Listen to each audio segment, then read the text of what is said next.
Hey kids, hope everything is going well. Today we are continuing our studies looking at the 1920s. So our focus today is on consumerism in the 1920s. And the 1920s are a very important time in American history. The 1920s begin to show the modern day American economy in terms of credit, how people spend their money, and when people spend their money. And one of the biggest stimulants in this is the 1920s car automobile industry. So when you look at a car, you can't just think of General Motors, Ford, and all those, and like, oh, it's a car. That's it. They sell cars.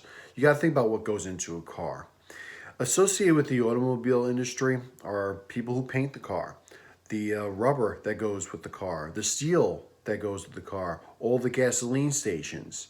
So all the glass. Like, think of everything that actually goes into a car. It has a lot of different industries. That's why a lot of economists look at the automobile industry when they're trying to judge the economy as a whole. If car sales are strong, that means a lot of different components in other sectors of the economy are doing well. So the car then becomes part of American culture. We see the suburbs begin to pop up. Suddenly, you don't have to live around the corner from where you work uh, to live. You can drive into the city. You can drive to your place of business. Eventually, this is going to lead to highways, not the major I-95s of the world, but a lot of the routes get developed here, like Route 1, Route 9. Those roads are going to get developed during the 1920s. And when we see more people using cars, we see a greater sense of independence. No longer do you need a train schedule to get from point A to point B. You don't have to rely on the subway. You can go where you want, when you want. Okay? When you also see how people pay for their cars, we see installment purchasing, which we call today credit, taking out a loan. That was a pretty new concept in the 1920s, not necessarily for people with wealth, but for the everyday person. And now I can't afford a $40,000 car, but hey, I can afford $300 a month. So that mentality starts to sink in with people that, okay, I can't afford this huge sum of money, but I can afford this little sum of money every single month. Banks, of course, get involved with this because they can make money off the interest. So we see also the growth of advertising. Advertising is a huge, huge business. Anytime you go on Spotify, anytime you go on YouTube, there's an ad. Someone is making money. It's not me, but somebody is making money.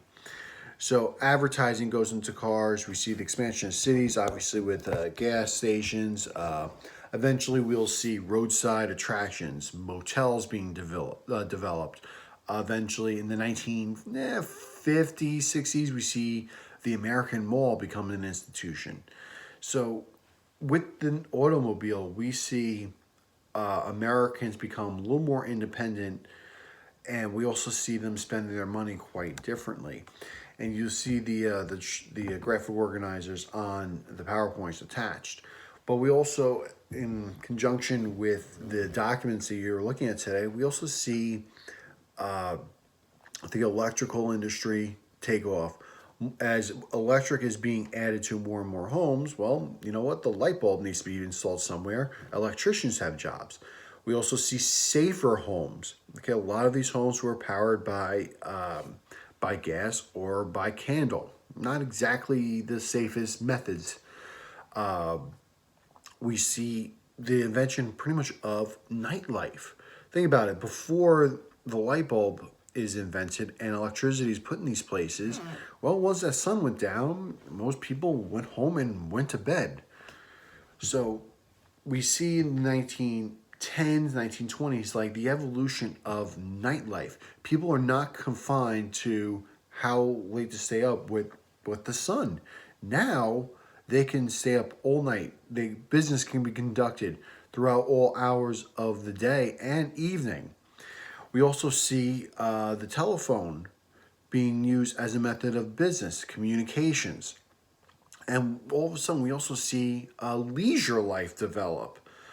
What I mean by that, people were spending less time on their chores. Modern day conveniences such as the washer, the dryer, come readily available to most households, as well as the vacuum cleaner. So suddenly, people were spending less time cleaning and more time living. And that's where we also see great American sports to develop. And we'll talk more about that in the next lesson when we look at the culture. But now, because people have more time on their hands, unions were successful in limiting the amount of time people spent at their jobs. So we'll see one more industry I want to touch on real quick is the radio and motion picture industries. So we see America become more American. The idea of what an American looks like or sounds like via the movie theater, because when you are separate, you develop your own cultures. That's going to happen naturally. I mean, we still see elements of that, obviously, when we go to, say, Louisiana or Texas. They have those southern drawls. You go to upstate New York, they got that accent. Obviously, we do not. But when you have a culture that has one voice, meaning like kind of one accent. I mean, look at a lot of the actors that you see in Hollywood today. Many of them in most movies will actually not have an accent. It's pretty flatlined. They do that for a reason. All right, so that connects to more and more people. So when you see the movie theater and the radio industry, people are now connected. Someone from Louisiana can listen to something in New York. Someone in Florida can now communicate and listen to somebody in California. So we see the very first national music in jazz emerge in the 1920s. Again, that's another separate thing that we're going to talk about with culture tomorrow. But we see a more of a national feeling and more of a national connectedness in the 1920s because of the inventions of the radio, because of TV. And then the TV is going to be a little bit bigger in the 1940s and the 1950s, but radio, and to a very small extent, or into a greater extent rather, the motion picture, people paid 5 cents to go see a weekly newsreel.